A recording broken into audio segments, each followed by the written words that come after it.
Let's get into Friday feedback for the day. On the Friday show, we'll review messages, posts, comments, emails, tweets that come in response to the last week of programming. If you want to email in, you can do so by emailing info@davidpakman.com.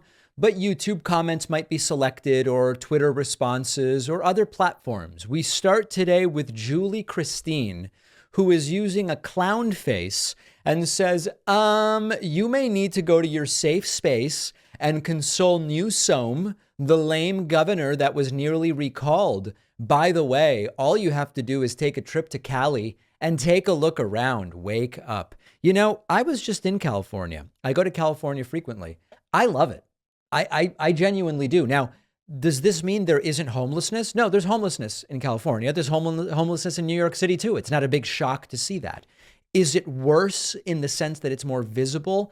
The weather's really good, so it's understandable to me why one might rather be homeless where the weather is good than when the weather is 3 inches of slush in January, as it is in New York City. I get that. But California is one of the most dynamic economies in the world. Forget about in the US. As if California were a country, it would be one of the most dynamic economies in the world. Look at venture capital, look at education, look at medicine, look at, I don't have to give you the whole routine. So for those who want to argue California sucks, you don't have to live there. For those who want to argue California taxes are too high, you don't have to pay them. You don't have to live there either. But understand that to some degree, California is expensive with at least ostensibly high taxes. Effective taxes can actually be higher elsewhere, but because there's demand for people to live there. People want to live there, and that drives prices up. So, Julie, it sounds like you won't be going to California. I don't think California will miss you. RS commented on YouTube. No, on TikToks. The biggest threat to America is the satanic Democrat woke cult of lies, hate, violence, and pedophilia. I continue to react to these people in the exact same way as I have for a very long time. Tell me the names of the people that are Satanists, that are pedophiles, and I will look into it and we will see where it all shakes out. They always seem to stop short of telling me exactly who that is. I would love to know. Believe me, I would love to know. Sandra is asking, does Vivek wear a toupee? There are lots of things that can be said about Vivek Ramaswamy from observing him. That he wears a toupee doesn't seem like one of them to me. I don't know why it would make a difference. It wouldn't affect his policies. It wouldn't affect anything about it. But Sandra, I have no reason to believe that Vivek Ramaswamy is wearing a toupee. Shaz Max commented on Facebook, Mitt Romney disrespected President Trump. That is unacceptable. President Trump is the best president in American history. He is beating the polls, beating them badly with a stick. He's beating the polls and has won at this point. This is the sort of epitome of the Trump cultist. Facts don't matter. Grammar doesn't matter. Coherence doesn't matter. Nothing matters other than how can I defend my great cult leader? I continue to see no evidence that the path to the end of MAGA is convincing these folks of anything. I think they're essentially too far gone unless we had hours upon hours upon hours to devote to it. I believe the path is we just forget about these people. We get reasonable, sane people to go out to the polls and vote. And we just don't worry about people like Shaz Max. They're too far gone. Their brains are, it's not good. It's not good. And that's where I would leave it. Rickard posted to the subreddit and made a comparison on the numbers of Biden versus Trump economically and says, arm yourself with knowledge. Biden is better than Trump on jobs, GDP, unemployment, and stock market. Jobs numbers. Biden created 14 million jobs. Trump lost 2.9 million. That's true. COVID was a part of that, without a doubt, but that's true. Manufacturing jobs up 800,000 under Biden, down 150,000 under Trump. Highest labor force numbers under Biden, just under 168 million people in the workforce. Under Trump, didn't even reach 165 million. Lowest unemployment rate. Under Trump, it was 3.5. Biden got down to 3.4. And in terms of the highest unemployment rate of the presidency, Biden saw nothing higher than 6.2, and Trump was all the way up to 14.7. Again, the COVID situation was a major part of that. This is all absolutely true.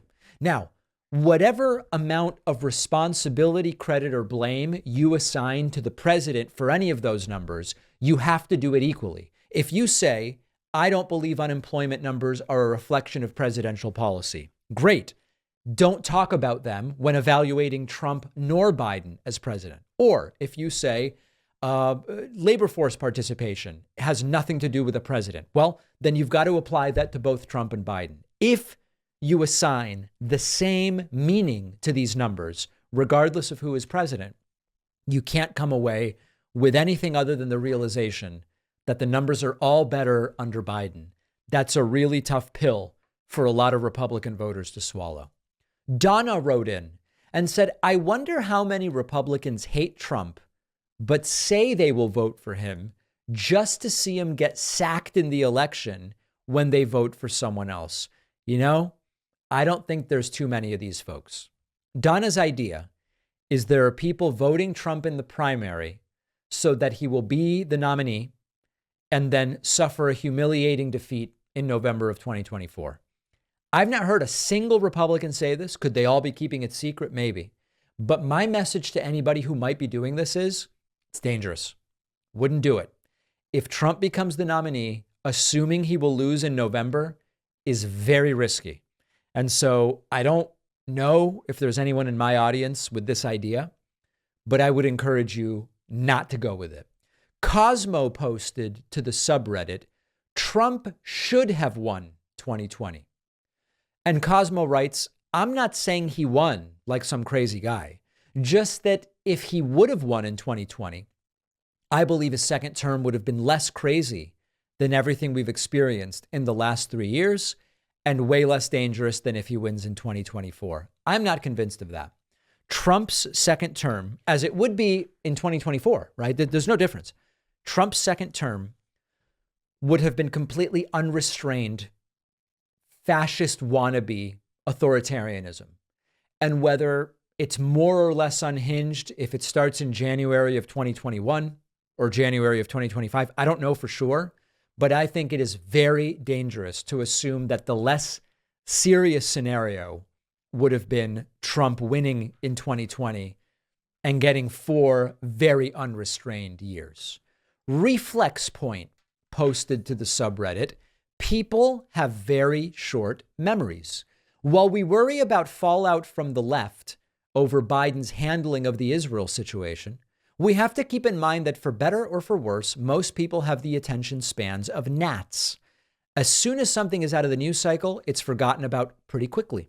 I don't think the bombing in Gaza will continue that much longer. The bombing campaigns will become gradually less over time, and it will fade into the background the way Ukraine has. What people are upset about today is not likely what they will be upset about in 11 months.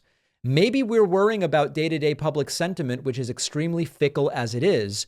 I frequently have to remind myself, take a deep breath, stop getting caught up in the horse race element of this, focus on the long game. I think there's a generally accurate point here, which is there was a point at which many of us felt Ukraine is going to determine the next election.